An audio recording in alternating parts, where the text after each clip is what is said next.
Hi, I'm Spencer Howard and welcome to TripKnowledgy, the science of suitcase living. For a guy like me who's on the road 8 months out of the year, to get delivery food 3 times a day can get pretty expensive. So today, I'm going to show you how you can turn your hotel room into a makeshift kitchen. The first thing on my list might not save you money, but it will help save the world. And that is a fork, spoon, knife, dinnerware combo set. It's reusable, made of stainless steel. It's kind of like a Swiss Army knife for dinnerware. They also make it in plastic, kind of a spork hybrid. It's reusable, dishwasher safe, and it can totally be used to practice your ninja skills. Next on the list is a travel French press. I am a huge coffee lover, and hotel coffee can be some of the most disgusting coffee I've ever had.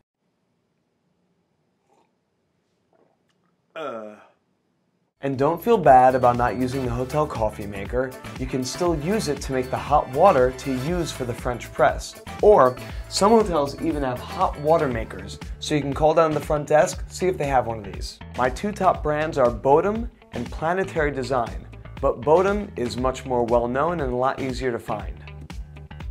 I need to have a little something to go with my coffee. Fresh fruit is always great, but sometimes I just need that egg sandwich in the morning. How do you make one in a hotel room, you ask? You get the Nordic Ware egg cooker. It's this little dish, and in it you can microwave an egg to make a fried egg. You can put the bacon in there, put that on some bread. It's delicious. Whenever I'm in a hotel that doesn't have a fridge, I tend to go to a Best Buy or a Target or a Sears, and I go and I buy myself a mini fridge, a 1.7 cubic foot fridge. They usually run around $100, and if you check, most of these stores have a 30-day return policy, some more, some less. But for my hotel stay, I will use the fridge, clean it out, and then before I check out, I will go and I'll return the fridge. And so far, no store has ever given me any trouble about it. I try not to do it every month, but during the summer you kind of have to because the balcony fridge only really works during the winter. Yep, I absolutely keep things on the balcony during the winter. Now I know what you're thinking.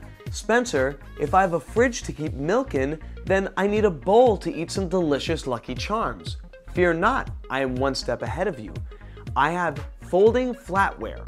It's basically flat pieces of plastic that origami themselves into plates, bowls, even mugs for coffee. The next tool I like to keep handy is a personal blender, kind of like the Magic Bullet, but the Magic Bullet is so expensive. Hamilton Beach makes one that's a lot less expensive and you get pretty much the same thing.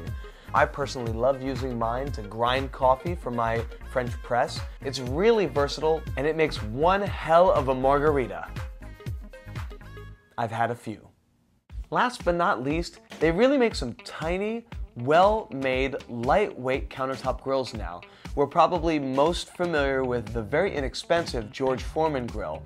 The only thing about the George Foreman grill is it doesn't open up all the way to become a flat surface. I personally love making some fried eggs, bacon, and pancakes in my hotel room, and you can't do that on the George Foreman grill. I guess you can do the bacon, but not the point. A couple other companies that make ones that I highly suggest are the Presto Little Griddle and the Cuisinart Griddler Jr. Both are very compact, lightweight, and can fit easily into your suitcase if you have a little extra room left. Now, one thing I haven't mentioned is I do travel with some utensils other than the fork, knife, spoon combo. I do travel with a good knife and I do travel with a spatula. Now, I check a bag. I do not suggest bringing either of those items onto the plane with you unless you want to be on the do not fly list or to get tasered. I've never been tasered.